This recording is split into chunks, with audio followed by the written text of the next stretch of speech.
দেখি তো একটু তুলে। আরে ভাই দেখ কতগুলো আমি চিংড়ি পেয়েছি। আরে বাহ, তুই যেহেতু পেয়েছিস তাহলে তো আমিও পেয়ে যাব।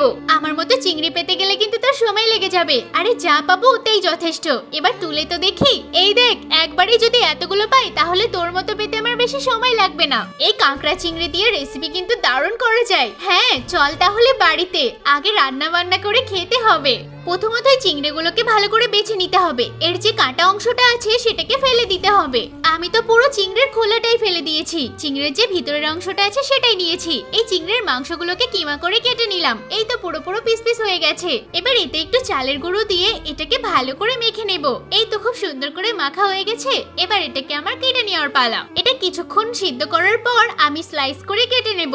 এই তো খুব সুন্দর করে কাটা হয়ে গেছে। এবার গরম তেলে দিতেই এটা একদম পাঁপড়ের মতো ভাজা ভাজা হয়ে গেল। আমার তো চিংড়ির পাঁপড় বানানো হয়ে গেছে। আর তোর চিংড়ির রেসিপিটা কোথায়? আরে আমি তো কোনো রেসিপিই করিনি, তোরটা খাবো বলেই তো বসেছিলাম। দারুণ লাগছে কিন্তু পাঁপড়গুলোকে খেতে। যেহেতু আমি করেছি আমার পাঁপড় তো ভালো হবেই। হ্যাঁ কালকে দেখবি আমি করব, আমার চিংড়ির রেসিপিটাও কিন্তু দারুণ হবে, আমার থেকে ভালো হবে না।